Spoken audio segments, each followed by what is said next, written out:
What are the chances of a peace negotiations amid proposed displacement? At the White House on Monday, the United States President Donald Trump and Israeli Prime Minister Benjamin Netanyahu met behind closed doors to discuss a possible ceasefire in Gaza, while also exploring a controversial proposal to relocate Palestinians from the war-torn enclave. The talks come as Israel intensifies its military campaign and international pressure mounts for a resolution to the 21-month conflict with Hamas. Well, as we delve into the details today, this and many more will be explored in today's Flash News. Good afternoon and welcome. I am Tabitha Akor. Let's begin.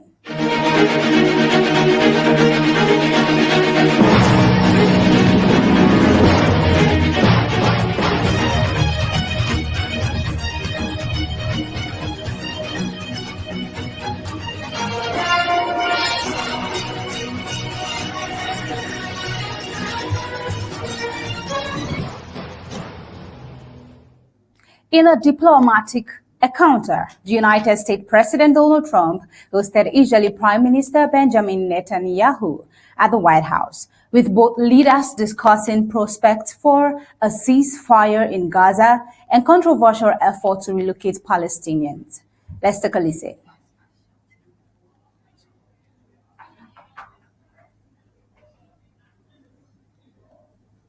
You remember when it was done, I sort of said, what's the purpose of talking? It's been knocked out completely. But they've requested a meeting, and I'm going to go to a meeting. And if we can put something down on paper, that will be fine. That'll be good. I think they've gained a lot of respect for us. I think they've gained a lot of respect for Israel also.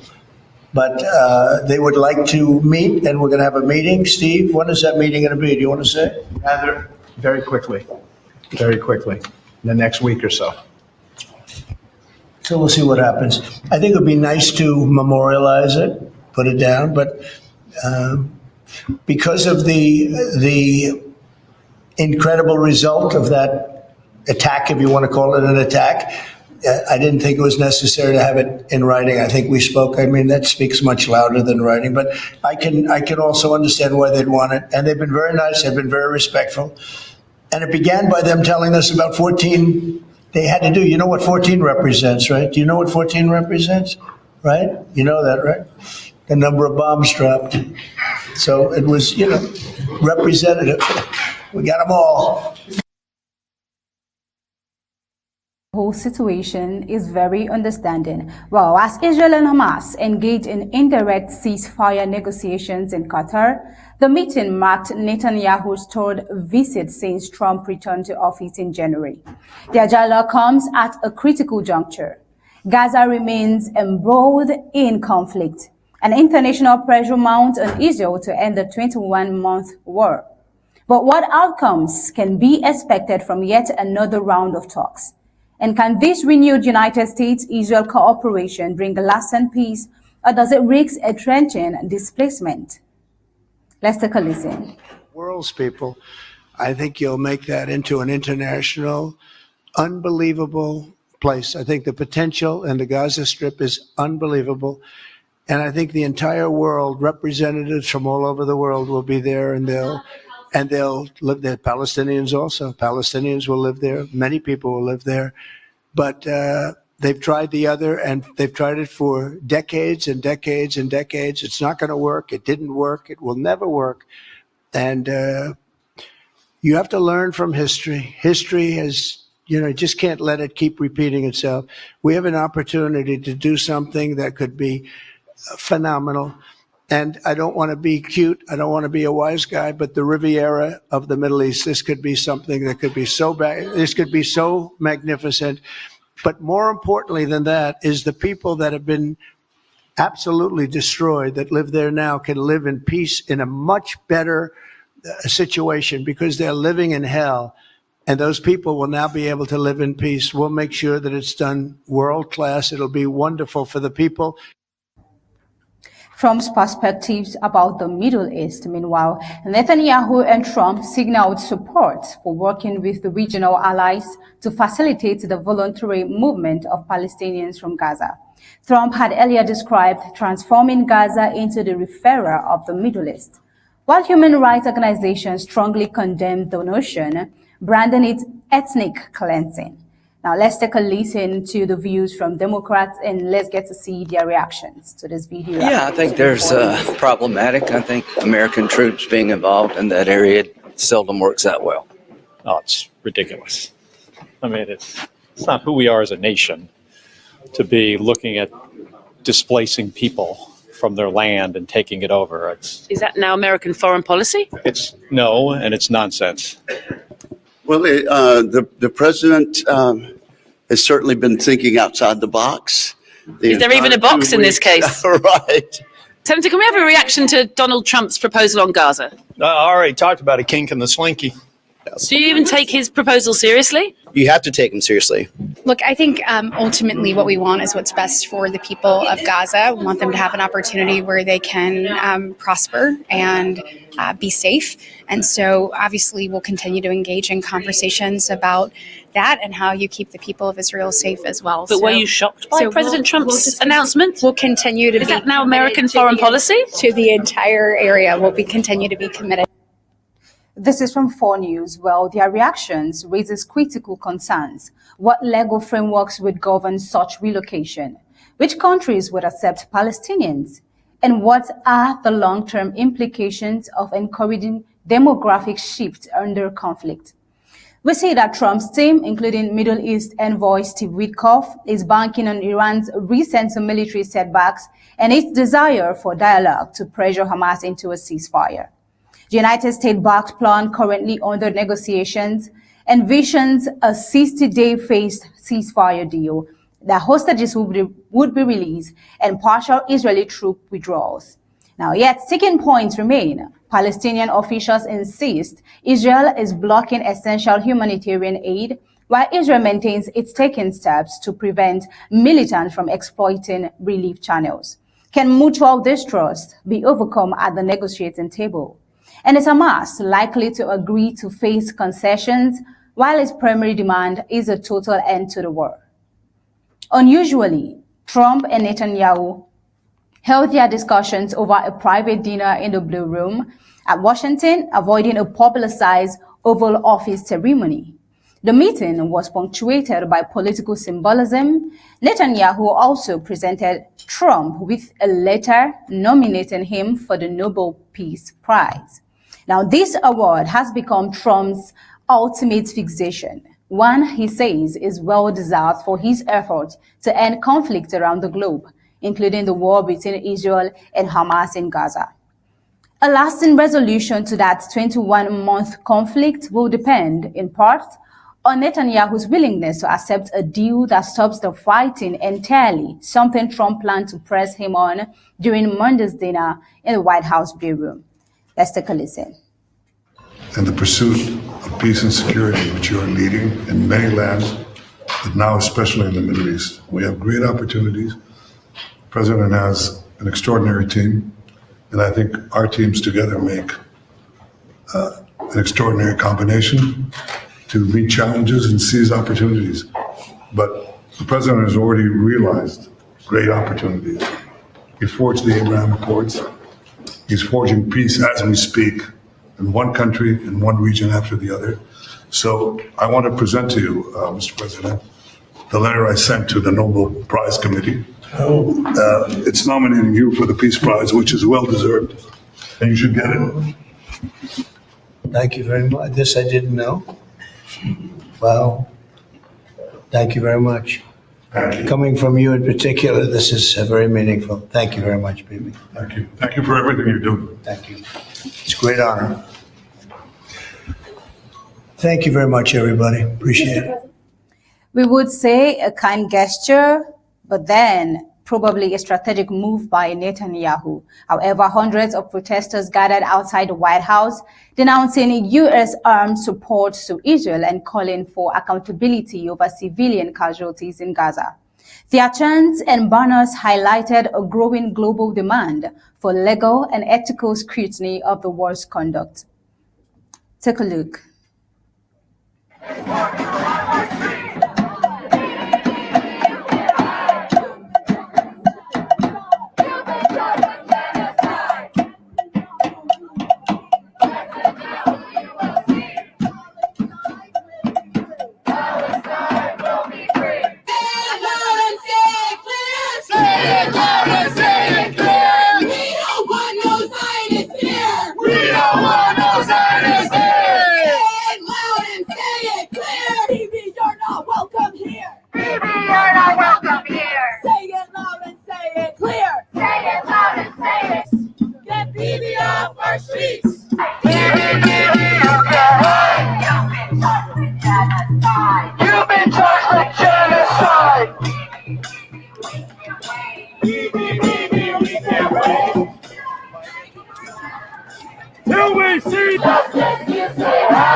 The people's reaction right there. Well, moving on, looking at Iran. Trump confirmed that talks with Iran are scheduled within the next week. He expressed openness to lifting sanctions at the right time, while Iranian President Masoud Pezeshkian signaled his willingness to resolve tensions through dialogue. Could this new diplomatic opening with Iran, a key Hamas backer, help de-escalate Gaza's crisis? And is the U.S. leveraging Tehran's weakened position to extract more favorable terms in both Israeli and Palestinian spheres? Critical question. Despite hardline voices in his coalition opposition and a military pause, Netanyahu faces growing internal discontent, with over 57,000 Palestinians reported dead, according to Gaza's health ministry, and nearly 500,000 residents facing famine. Even many Israelis are growing weary of the war. If Netanyahu returns from Washington with a viable ceasefire plan, will his government embrace compromise, or will internal divisions stall implementation? Now in Qatar, talks continue, but gaps remain. In Doha, Witkoff is expected to join the second phase of talks this week. Mediators hosted an initial session with further discussions planned, yet progress is slow, particularly as Israel remains firm on dismantling Hamas and retrieving all remaining hostages. Now, we see that currently around 50 hostages are held in Gaza, with only 20 believed to be alive. Hamas demands a complete end to hostilities before agreeing to any further releases. Now, the current war began in October 2023 when Hamas launched a deadly cross-border attack that killed about 1,200 Israelis and took 251 hostages. Israel's military response has left much of Gaza in ruins and triggered a massive humanitarian crisis. Meanwhile, Trump continues to align closely with Netanyahu, even criticizing Israeli prosecutors over corruption charges against the prime minister, a move that blurs the line between foreign diplomacy and domestic interference. Well, still on Trump, moving over to the Middle East, in Russia and Ukraine. In a swift policy reversal, President Donald Trump has approved the delivery of additional defensive weapons to Ukraine, following a temporary pause in shipments that drew sharp global attention and domestic debate. The pause, enacted last week, affected key military assets such as air defense missiles. It was reportedly part of a broader Pentagon-led review of the United States foreign military support, spearheaded by Defense Secretary Pete Hegseth. Officials framed the move as a prioritization of national interest. But did this brief freeze expose vulnerabilities in U.S. foreign policy continuity? Take a listen. I'm stopping wars, and I hate to see people killed. Like, as an example, Ukraine and Russia, they're not Americans there being killed. They're not Israeli that are being killed. These are all Russians and all Ukrainians. And but it's 5,000, maybe 7,000 last week, 7,500 last week, mostly soldiers, but people in towns and cities that are getting hit, but mostly death is mostly soldiers. Now, so they don't come from here, but it's 7,000 last week souls.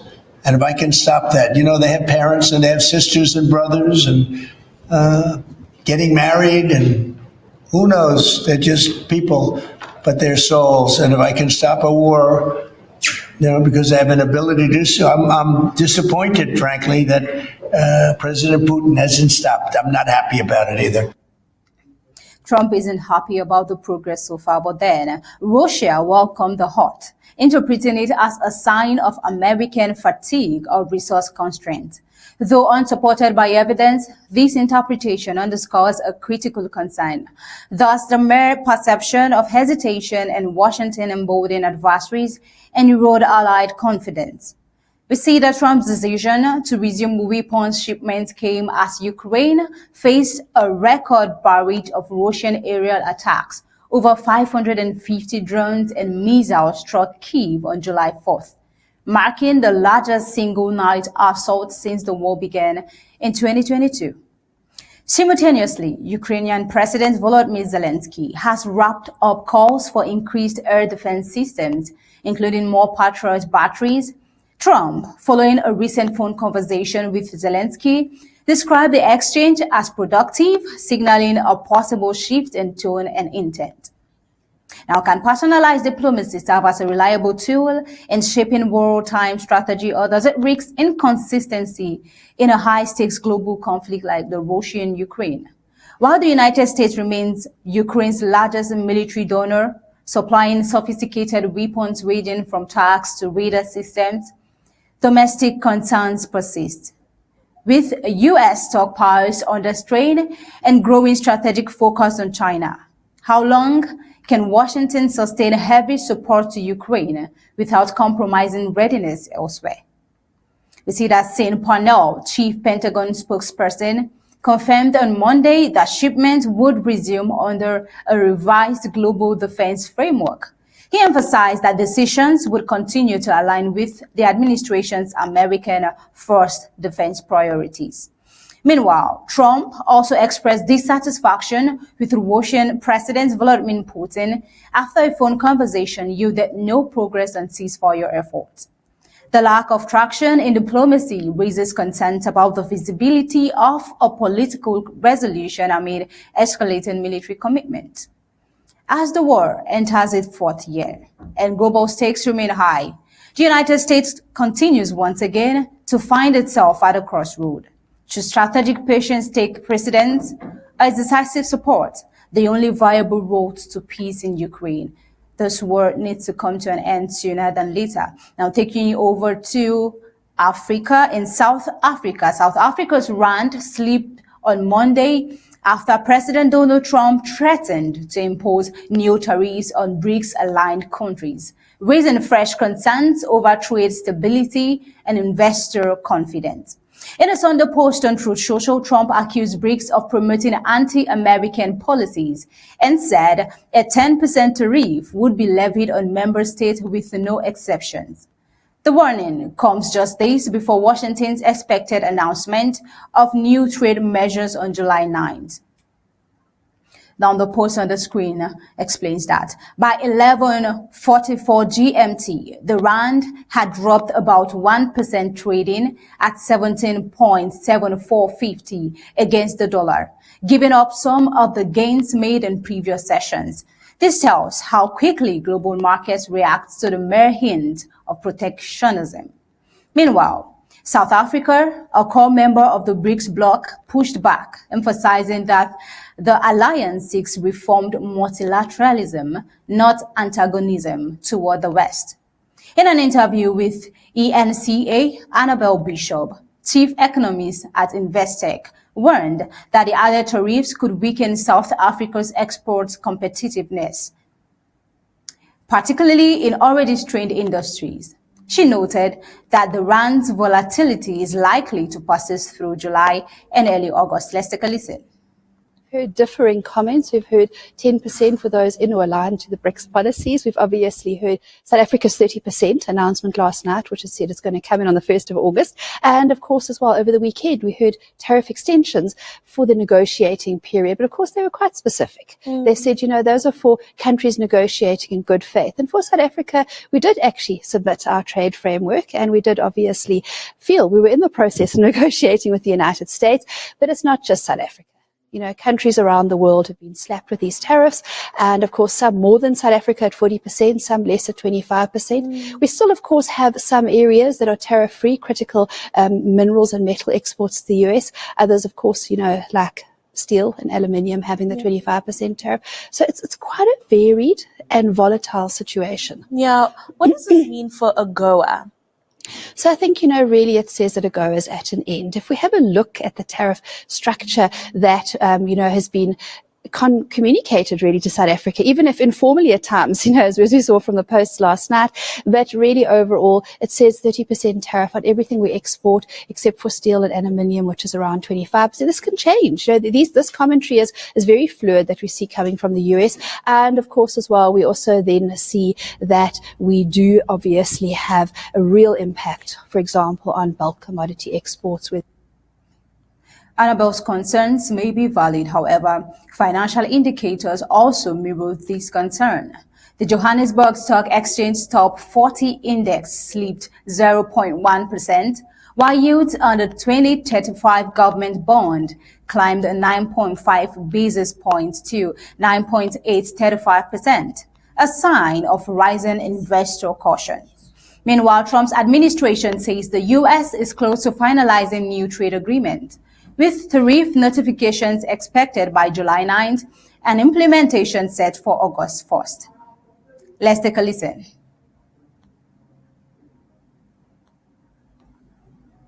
In the greatest, most successful country ever. I mean, we're doing better than ever. We have, I don't think, and you're going to see these numbers soon. We've never had numbers like this. We've never had investment like this. We have more than 90. We're going to have much more than 90, but most of those are going to be sent a letter. This is exactly what I said. Now, we've made a deal with United Kingdom. We've made a deal with China. We've made a deal. We're close to making a deal with India. Others we met with, and we don't think we're going to be able to make a deal, so we just send them a letter. If you want to play ball, you have to. This is what you have to pay. So as far as I'm concerned, we're done. We're sending out letters to various countries telling them how much tariffs they have to pay. Some will maybe adjust a little bit depending if they have a cause. We're not going to be unfair about it. And actually, it's a small fraction compared to what we should be getting. We could be asking for much more, but for the sake of relationships that we've had with a lot of really good countries, we're doing the way I do it. But we could be getting a lot more. We could ask for a lot more than. So many deals made already. Well, South Africa, facing a 31% tariff on its exports since April, has been working to secure exemptions, offering to purchase the United States liquefied natural gas over a 10-year period in exchange for relief on tariffs affecting autos, steel, aluminum, and auto parts. But at what point does economic cooperation start to look like political compromise? Despite the pressure, South Africa holds strategic value. With vast deposits of platinum and rare earth minerals, the country remains a key player in the global supply chain. Could these natural resources become South Africa's strongest bargaining chip in a trade standoff with the United States? We see that as geopolitical and economic interests become increasingly entangled, South Africa's response and its ability to navigate the tension could set the tone for other BRICS nations in the months ahead. While in another development, over to Kenya. Tensions flared across Kenya on Monday as nationwide protests turned deadly, leaving at least 11 people dead and over 500 arrested during mass demonstrations against the government. The unrest coincided with the anniversary of the historic Saba Saba pro-democracy rally, a date that has become emblematic of resistance and civil demands for accountability.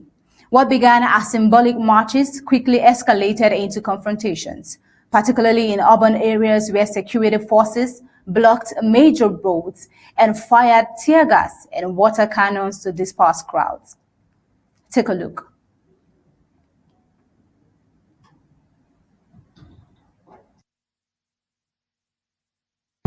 Okay, right there on your screen, a full view of the situation. We see that the National Police Service reported 11 civilian injuries, though Kenya's Human Rights Commission said the number of wounded was nearly triple. In total, 567 people were detained across various regions. Underlining the protests is a deepening sense of frustration.